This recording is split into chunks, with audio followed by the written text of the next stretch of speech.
My dear 10th class students, how are you? Good.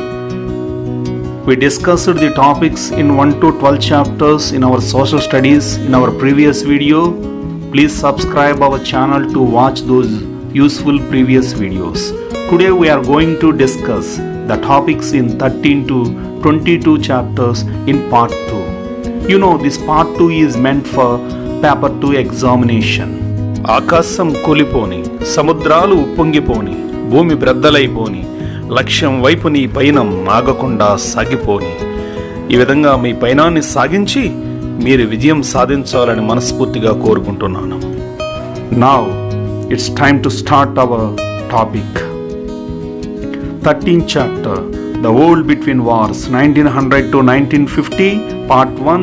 In this chapter we learn Eric Hobsbawm, a historian, called 20th century the age of extremes. The reasons are explained. Then the world wars. You know, 2 world wars took place in the world. The first world war from 1914 to 1918, second world war from 1939 to 1945. So you learn the causes for the outbreak of those 2 world wars. 1. Aggressive nationalism. Second one, imperialism. Third one, secret alliances. Fourth one, militarism. Fifth one, immediate causes. Then the special context of the Second World War, Treaty of Versailles, the League of Nations, the German challenge to vengeful domination, the fear of socialism and the USSR. Finally, the consequences or the results of the world wars are mentioned. First one, enormous human cost. Second one, democratic principles asserted. Third one, change in balance of power. Fourth one, new international organizations. Fifth one, enfranchisement of women. 14th chapter, The World Between Wars, 1900 to 1950, part 2. In this chapter, the revolution which inspired so many people all over the world, that was Russian Socialist Revolution, was explained, and also the rise of Stalin and the programs implemented by Stalin. Next topic is Great Depression. It happened in the world from 1929 to 1939. The measures followed by USA and USSR to come out of this Great Depression. Next, rise of Nazism in Germany. Finally, the defeat and end under this topic, the defeat of Germany and Japan and the incidents took place after the World War II are given. 15th chapter, national liberation movements in the colonies. 3 countries are mentioned here. The first one, China. Establishment of Republic in China, the rise of the Communist Party of China, establishment of the People's Republic of China, implementation of land reforms in China. Second country, Vietnam. Against 2 colonizers of Vietnam. First colonizer was France, second colonizer was Japan. Under this topic, the colonial experience means how that French looted the resources of Vietnam mentioned. Next, emergence of Vietnamese nationalism under the leadership of Ho Chi Minh and the formation of the new Republic of Vietnam explained. Next, the entry of USA into the war, USA brutal methods against Vietnam, and how did the Vietnamese fought against USA and their success. Third country, Nigeria. Colonization of Nigeria by Britain. Nigerians fight against British rule and independence. Civil war and military rule in Nigeria. Finally, oil and environmental politics. 16th chapter, national movements in India, partition and independence, 1939 to 1947. Here you can see Gandhiji's letter to Hitler. Then explained about the Muslim League, the Hindu Mahasabha, and the RSS and their ideologies. The Pakistan resolution, Quit India movement, 1942. Here Gandhi gave the slogan, do or die. Then INA, Indian National Army, the role of Subhash Chandra Bose in our Indian independent movement. Revolts of National Guards for India's freedom in 1946, Tebaga movement in Bengal, mass movement of farmers of Telangana region led by the Communist Party. Arrival of Cabinet Mission, Direct Action Day called by Muslim League on 16th August 1946. Then Mountbatten Plan, it is meant for the partition of India into India and Pakistan, and the problems faced by the people during the time of partition of India. Assassination of Gandhiji, integration of states by Sardar Vallabhbhai Patel, the Iron Man of India. 17th chapter, the making of independent India's constitution. In the beginning, Nepal Interim Constitution Preamble 2007, Japan Constitution Preamble 1946 are given. The making of India's constitution was explained, and also explained about parliamentary system of government and also presidential system of government. Then federalism. The basic matters essential to maintain the unity of the country are given. A single judiciary, uniformity in fundamental laws, civil and criminal. A common all India civil services to maintain important posts. Next, Constitutional Assembly debates. How the debates are continued, given. Next one, Constitution and Social Engineering. Finally, Constitutional Amendments. 18th chapter, Independent India. The first 30 years, 1947 to 1977. How the first general elections in India are conducted, given here.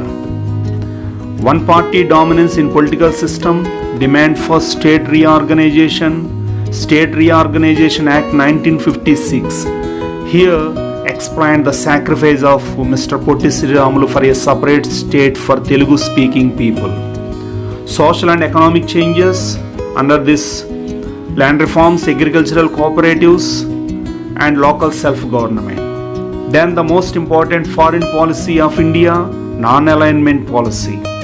Then the wars, war with China in 1962, war with Pakistan in 1948, 1965 and in 1970s, war with Pakistan on Bangladesh issue. Then Mr. Lal Bahadur Shastri as Prime Minister of India. Anti-Hindi agitation led by DMK in Tamil Nadu. Green Revolution, role of regional parties and regional movements in India. Left turn policy followed by Srimati Indira Gandhi. Declaration of emergency in India. 19th chapter, Emerging Political Trends 1977 to 2000. End of emergency in 1977 and the elections in 1977 and formation of Janata Party government under the leadership of Mr. Morarji Desai. He was the first non-Congress Prime Minister. Explained about Article 356, formation of government in Andhra Pradesh by Mr. N.T. Ramarao with the slogan Teluguvari Atma Gauravam. Assam movements, the Punjab agitation, and the new initiatives in the Rajiv Gandhi era also mentioned here. The era of coalition politics. Coalition government means the government formed by two or more than two parties. Then about Mandal Commission report. Finally, 73rd and 74th amendments made during the period of Mr. P.V. Narasimha Rao. And also economic liberalization policy followed by Mr. P.V. Narasimha Rao's government. 20th chapter, Post-War World and India. In the beginning, aftermath of the World War II. It means what were the conditions in the world after the World War II were given. Next one, United Nations organizations, it was set up to preserve the peace in the world after the World War II. Here, the establishment of UNO, its 6 organs, specialized agencies, veto power, the countries which have veto power, explained. Cold War, the indirect war between USA Black and USSR Black from 1945 to 1991. Military and strategic alliances formed by USA and USSR Blacks. Those are NATO, Warsaw Pact, SEATO, CENTO. Then arms and space race. The most important non-alignment movement. West Asian conflict. The conflicts developed between Arabs and Jews are often described as the West Asian crisis. The reasons for these conflicts and the effects of these conflicts discussed. India and its neighbor countries, in the beginning, Panchasheel principles formulated by Mr. Jawaharlal Nehru are given. Later, India's relation with China, India's relation with Pakistan, India's relation with Bangladesh, India's relation with Sri Lanka explained. All these countries are our neighbor countries. 21st chapter, social movements in our times. Some movements which took place in different parts of the world are given here. The first one, civil rights movement in USA, human rights movements in the USSR, anti-nuclear and anti-war movements, Greenpeace movement in Europe. It's an environmental movement. Bhopal gas disaster related movements, movements against dams on the Narmada River, Silent Valley movement, social justice and human rights movements. Those are Adavalu Ekamaite in Andhra Pradesh, Myra Paibi movement in Manipur. The final chapter, 22nd chapter, citizens and governments. Last chapter, but the most important chapter. First topic in this chapter was Right to Information Act. Under this topic, what is information? Who is responsible to give the information? Exemptions for disclosure, people and RTI are explained. Last topic, Legal Service Authority. Under this topic, objects of Legal Service Authority, organization of legal services, who are entitled to get the benefit under Legal Service Authority, whom to approach and how.